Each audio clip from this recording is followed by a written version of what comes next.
जय श्री राधे, जय जगतबंधु हरि। एर नाम हलो श्याम। महाकालेर नगरीते आमरा घुरছি। आज आमरा द्वितीय ब्लग निये आसलाम। एसे पौंछालाम शांतिपुनी मुनिर आश्रम। देखा हलो এই মহাশয়ের সঙ্গে। আপনারা কি জানেন শান্তিপুনি মুনি কে?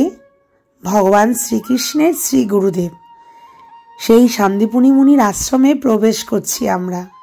প্রবেশ করতেই দেখলাম এখানে বেশ সুন্দর কিছু বিগ্রহ নিয়ে একজন বসেছেন। ধীরে ধীরে মন্দিরে প্রবেশ করছি।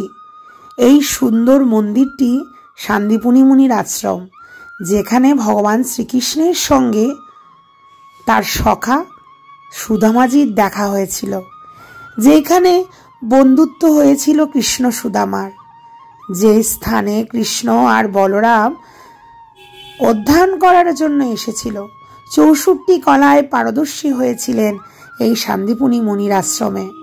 সেই আশ্রমে আমরা আসলাম। প্রবেশ করতেই এক ভব্য সুন্দর মন্দির আমরা দেখতে পেলাম। কাছে যেতেই দেখলাম এটি শ্রী মহাদেবের মন্দির। এখানে একটি বিশেষত্ব আছে। ভগবান শ্রীকৃষ্ণ আর ভগবান শ্রী বলরাম দুইজনই শান্তিপুনি মুনির আশ্রমে বিভিন্ন শ্লোক শিখে গোমতী নদীর জল দিয়ে এই দেবাদিদেব মহাদেবের অভিষেক করতেন। সেই স্থান এই যে দেখছেন সাদা শ্রী বিগ্রহ কৃষ্ণ বলরামের। পূজারীজির মুখে শোনা কথা, ভগবান শ্রীকৃষ্ণ শান্তিপুনি মুনির আশ্রমে বিভিন্ন শ্লোক আস্বাদন করে মন্ত্র পাঠ করে গোমতী নদীর জল দিয়ে দেবাদিদেব মহাদেবের অভিষেক করান। এখানে বিশেষত্ব হচ্ছে, এখানে দেবাদিদেব মহাদেবের সামনে যে নন্দীজি আছে উনি দাঁড়িয়ে আছে। অত লোক ছিল বলে আমি নন্দীজির বিগ্রহটা আপনাদের দেখাতে পাচ্ছি না। এখানে বলা হয় যখন দেবাদিদেব মহাদেবের অভিষেক করান, সাক্ষাৎ দেবাদিদেব এখানে প্রকট হয়ে যান। তার জন্য নন্দী মহারাজ যে দাঁড়িয়ে আছে, সেই দাঁড়িয়ে থাকা অবস্থায় এই জায়গায় শ্রী বিগ্রহ রূপেই রয়েছেন। অপূর্ব সুন্দর এখানের কথা। পাশেই গোমতী নদী। এই যে সাদা শ্রী বিগ্রহ দেখছেন কৃষ্ণ আর বলরাম, এই স্থানে কৃষ্ণ বলরাম সুদামা সকলের শ্রী বিগ্রহ রয়েছে। পরবর্তী মন্দিরে আমরা যাব, কিন্তু সেখানে মোবাইলের প্রবেশ নিষেধ। তাই মোবাইলটি এখানেই রেখে যেতে হবে। তাই মোবাইলটি রেখে বেরিয়ে আসলাম মন্দির থেকে। মন্দিরের মধ্যে শ্রী বিগ্রহ রূপে কৃষ্ণ বলরাম সুদামাজি আছেন। এখানে একটি সরোবর দেখতে পাচ্ছি। সরোবরটির নাম হলো গোমতী কুণ্ড। এই গোমতী কুণ্ডের জল দিয়ে দেবাদিদেব মহাদেবের অভিষেক হয়। অপূর্ব সুন্দর করে চারপাশটি সংস্করণ করে এত সুন্দর করে মন্দিরটি রাখা হয়েছে, তা দেখলেই আপনারা বুঝতে পারছেন। এই যে চারপাশে যে চিত্রগুলো দেখছি, আমার খুব ইচ্ছে হলো এই পাশ দিয়ে গিয়ে ওই চিত্রগুলো দেখতে। সবাই দেখতে যাচ্ছে, আমিও যাব। নিশ্চয়ই এখানে কৃষ্ণের লীলা কথা কিছু আছে। অপূর্ব সুন্দর একেবারে পরিষ্কার গোমতী কুণ্ড দেখলেই মন আনন্দিত হয়ে যাচ্ছে। তাই চারপাশটা ঘুরে দেখার ইচ্ছে হলো। দূর থেকে চিত্রগুলো দেখা যাচ্ছে, মনে হচ্ছে চিত্রগুলোতে গোবিন্দের কিছু কথা ওখানে দেওয়ালে দেওয়া হয়েছে। তাই দেখার ইচ্ছা হলো।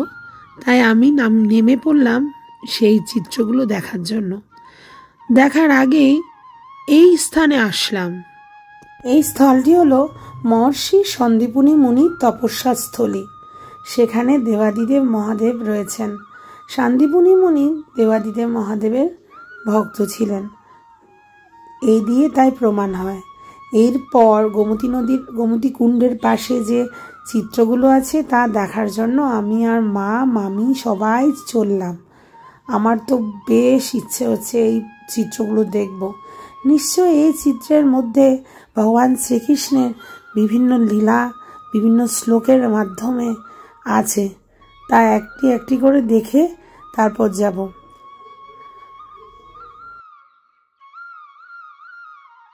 এখানে আমরা প্রথমেই দেখতে পাচ্ছি কৃষ্ণ বলরাম ও সুদামাজি শান্তিপুনি মুনির আশ্রমে এসেছেন। বিভিন্ন কলা বিদ্যা শিখছেন শান্তিপুনি মুনির কাছে ভগবান শ্রীকৃষ্ণ। দ্বিতীয় চিত্রে কৃষ্ণ, সুদামা, বলরামজি তারা গান শিখছে। গুরুদেবের মুখে বিদ্যা আস্বাদন করছে। তৃতীয় চিত্রে বিভিন্ন কলা বিদ্যায় গুরুদেব তাদের পারদর্শী করে তুলছেন, অপূর্ব সুন্দর।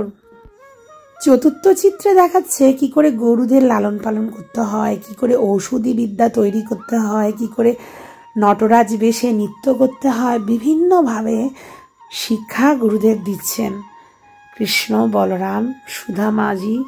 এই চিত্রের মধ্যে দেখতে পাচ্ছি ভগবান শ্রীকৃষ্ণ অঙ্কন শিখছে, কি করে চিত্র অঙ্কন করতে হয়, যা এঁকে সকলের মন মুগ্ধ করে দেওয়া যায়। বিভিন্ন রকম আল্পনায়কে দেখাচ্ছেন শ্রী গুরুদেবকে কৃষ্ণ, বলরাম, সুদামা।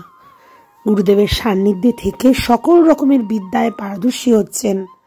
এই চিত্রপটে দেখতে পাচ্ছি কৃষ্ণ, বলরাম মালা গাচ্ছে, কি করে মালা বিভিন্ন রূপে, সুন্দর রূপে মালা গাঁথা হয় সেই শিক্ষা গ্রহণ করছে।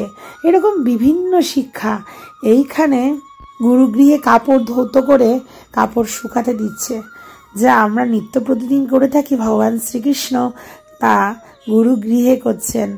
কাপড়ের রং দেওয়া, কাপড় শুকাতে দেওয়া, বিভিন্ন সাদা কাপড়ের মধ্যে বিভিন্ন রং দিয়ে তাকে কি করে রঙিন করতে হয়, কি কি ফুল থেকে রং তৈরি হয় তা শিখছে। বিভিন্ন খেলার প্রশিক্ষণ দেওয়া হচ্ছে এই চিত্রে, কি করে খেলায় কৌশলতার সঙ্গে খেলা খেলতে হয়, পাশা খেলা, বিভিন্ন রকম কৌশল নিয়ে কি করে খেলতে হবে তা গুরুদেবের কাছে শিখছে। গুরুগৃহে গুরুদেবের শয্যার সেবা করছেন কৃষ্ণ, বলরাম, সুদামা।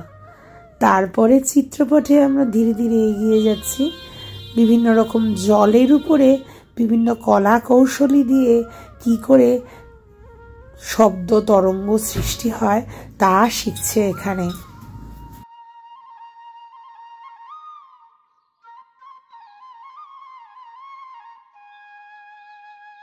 জল কেলি করছে সখাদের সঙ্গে ভগবান শ্রীকৃষ্ণ গুরুদেবের সান্নিধ্যে। বিভিন্ন রোগের ঔষধি বিদ্যা শিখছেন গুরুদেবের কাছে ভগবান শ্রীকৃষ্ণ।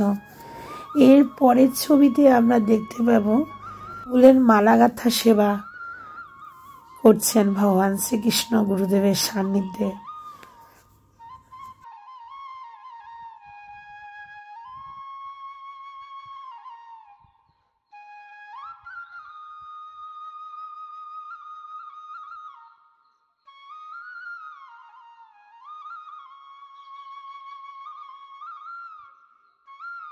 ভগবান শ্রীকৃষ্ণ শিখছেন কি করে পাগড়ি বাঁধতে হয়, কি করে মাথায় পাগড়ি বাঁধতে হবে তা বলরামজি আর কৃষ্ণ শিখছেন। কি করে ধুতি পরতে হবে, ধুতি কি করে কাছা দিয়ে ধুতি পরতে হবে তা শিখছেন। এখানে কৃষ্ণ, বলরাম বিশেষ কিছু বিদ্যা গ্রহণ করছেন। আর এই চিত্রপটে দেখতে পাচ্ছি কি করে সুগন্ধি দ্রব্য, আতর ইত্যাদি তৈরি করতে হয়, কি কি ফুল দিয়ে তৈরি হয় তা শিক্ষা নিচ্ছেন।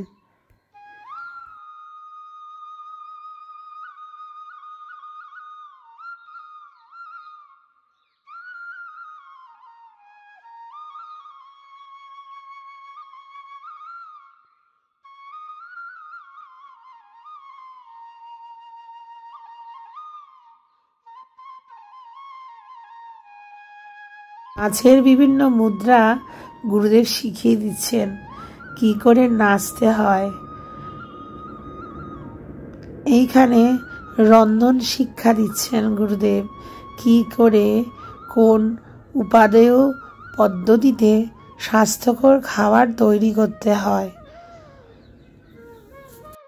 এখানে মাটির পাত্র তৈরি করা শেখাচ্ছেন শ্রী গুরুদেব। বিভিন্ন কাপড় দিয়ে কি করে পোশাক তৈরি করতে হয়, সূচি শিক্ষা, সূচি শিল্প শিক্ষা দিচ্ছেন শ্রী গুরুদেব ভগবানকে।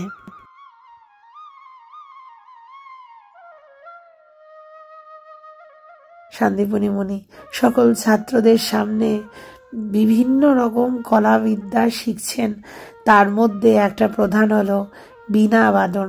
বীণা বাজিয়ে গুরুদেবকে শোনাচ্ছেন কি করে কোনো সমস্যায় পড়লে সমস্যার সমাধান করতে হয়।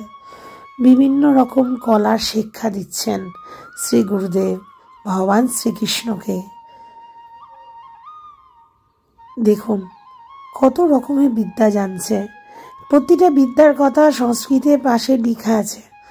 সংস্কৃত তো অতটা জানি না, তার উপরে সংস্কৃতে কি বলতে চাইছে তা অনেকটাই বুঝতে পারছি না। এখানে ধনুর্বিদ্যায় ধনুর ভঙ্গ, ধনুর তৈরি করা, ধনুকের মধ্যে প্রত্যঞ্চা লাগানো, এগুলি শিক্ষা দিচ্ছেন শ্রী গুরুদেব ভগবান শ্রীকৃষ্ণকে।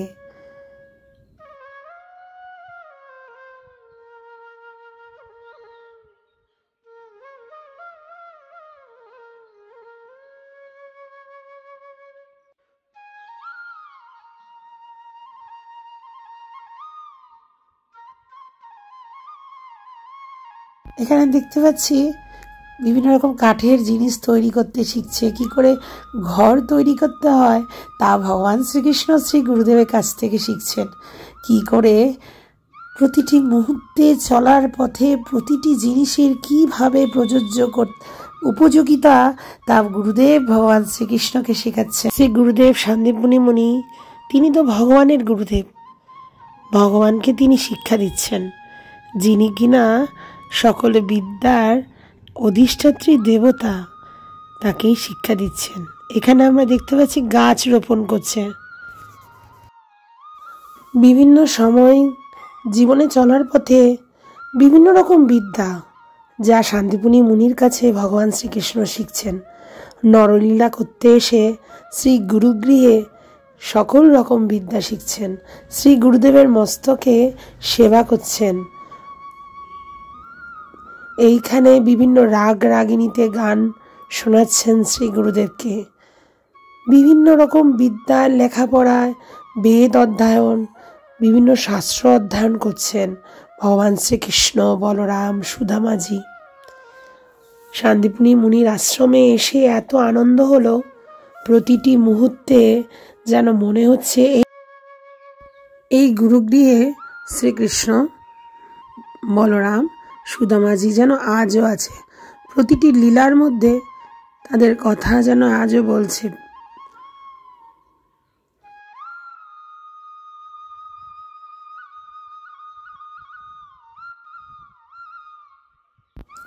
নদীতে কি করে তৎক্ষণাৎ ভেলা তৈরি করে নদী পার হওয়া যায়, সেই বিদ্যাটা শ্রী গুরুদেব দিচ্ছেন।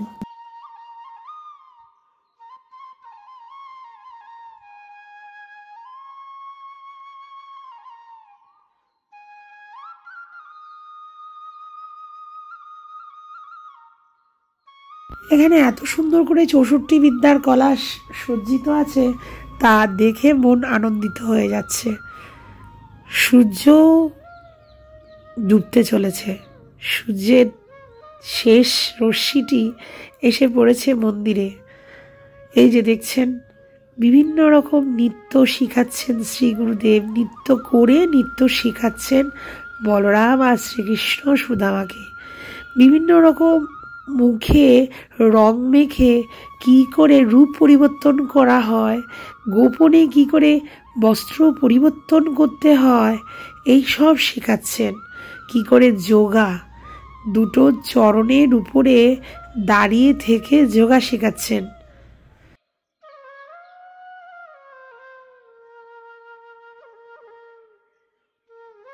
এরপর শেষ বিদ্যা হলো ধনুর্বিদ্যা। ধনুর্বিদ্যার পর গদাবিদ্যা। গদাবিদ্যা দেখাচ্ছেন শ্রী বলরামজি, দাউজি মহারাজ। এরপর 64 কলাবিদ্যা শেষ হলো। এখানে বিভিন্ন সময় বিভিন্ন অবতারের বিভিন্ন লীলা এখানে তুলে ধরা হয়েছে। এই যে গৃহটি দেখছেন, এর দেওয়ালে ভগবান শ্রীকৃষ্ণ গুরুগৃহে শান্তিপুনি মুনির গৃহে কি কি করেছেন, কি করে শান্তিপুনি মুনিকে গুরু দক্ষিণা দিলেন, কি করে যজ্ঞবিদ্যা ও নৃত্য কলা গান, সৌরমণ্ডল দর্শন করাচ্ছেন। যে সৌরমণ্ডলে যে গ্রহ নক্ষত্র আছে শান্তিপুনি মুনি সব দর্শন করাচ্ছেন। সব কিছু এই গৃহের এই ঘরের দেওয়ালের মধ্যে অঙ্কিত আছে। বিভিন্ন শাস্ত্র, ছন্দ শাস্ত্র, বিভিন্ন রকম যোগ কলা শিক্ষা, বিভিন্ন রকম শাস্ত্র জ্ঞান দিচ্ছেন শান্তিপুনি মুনি। এখানে কি করে ঔষধি তৈরি করতে হয়, কি করে গীত সঙ্গীত প্রধান বিদ্যা, সবকিছু এই ঘরের দেওয়ালে এত সুন্দর করে অঙ্কিত আছে। আমাদের দেখা হয়ে গেছে, আমরা এসে পৌঁছালাম একটা মিষ্টির দোকানের মতো। এখানে সিঙ্গারা সেবা চলছে আমাদের, আমি মা মামা। তারপর চলে গেলাম সবচেয়ে বড় গণেশ দর্শন করতে। বড় গণেশ বলতে সত্যিই বড়, চরণ দুখানা সামনে আর একেবারে উঁচু অবধি গণেশ এই শ্রী বিগ্রহটি ছিল, খুব সুন্দর। মন্দিরে আরও কিছু বিগ্রহ আছে ভিতরে, পঞ্চমুখী হনুমান, যশোদা মায়ের কোলে শ্রীকৃষ্ণ। এই যে দেখুন যশোদা মায়ের কোলে শ্রীকৃষ্ণ। এটি হলো নবগ্রহ মন্দির, যেখানে আমাদের চন্দ্র, সূর্য, শনি ঠাকুর, বুধ, মঙ্গল এসব রয়েছে। আর বাইরে গণেশের পরিবার, আর এত বড় নন্দীজি। নন্দীজিটা বেশ সুন্দর। এগুলি ঠিক মহাকালের মন্দিরের ঠিক পাশেই, তার সঙ্গে দেবী দুর্গার শ্রী বিগ্রহ, দুর্গা বলুন জগদ্ধাত্রী বলুন, আর এখানে হলো পঞ্চমুখী হনুমানজি। এইবার আমরা এসে পৌঁছালাম হরসিদ্ধি মাতার মন্দিরে। আরতি শুরু হয়ে গেছে। আরতি শুরু হয়ে গেছে বলে এইখানে যে প্রদীপগুলো দেখছেন, এই প্রদীপগুলো জ্বালানো হয়েছে। পরবর্তী ব্লগে আমি দেখাবো কি করে আরতির সময় এই প্রদীপ জ্বালানো হয়, এত বড় প্রদীপটি কি করে জ্বলছে। এইটি সেদিন দর্শন করতে পারিনি, চেষ্টা আছে যদি পরের দিন দর্শন হয় পরবর্তী ব্লগে অবশ্যই আপনাদের দেখাবো। এটা হলো হরসিদ্ধি মাতার মন্দির, সতীর একটা পীঠ, সতীর শ্রীদেহের এক অংশ এখানে পড়েছে। মোবাইল ব্যবহার করা যায় না ভিতরে, তাই শ্রীবিগ্রহ আমি দেখাতে পাচ্ছি না। এইখানে এই ব্লগ কিছুক্ষণের পরেই আমি শেষ করতে চলেছি। অপূর্ব সুন্দর প্রদীপ জ্বলছে। এই প্রদীপ কি করে জ্বালানো হয় খুব জানার ইচ্ছা ছিল, সেইটি আমি পরের ব্লগে দেখানোর চেষ্টা করব। আজ এখানেই ব্লগ শেষ করছি। পরের ব্লগে আছে মহাকালের করিডোর এবং হরসিদ্ধি মাতার মন্দিরে এই প্রদীপ কি করে জ্বালানো হয়, এগুলি নিয়ে আমি পরবর্তী ব্লগে আসছি। আজ এখানেই শেষ করছি। আমার সঙ্গে থাকুন, অবশ্যই প্রিয়াজি চ্যানেলটা সাবস্ক্রাইব করুন, আমার পাশে থাকুন। জয় শ্রী রাধে, জয় জগৎবন্ধু।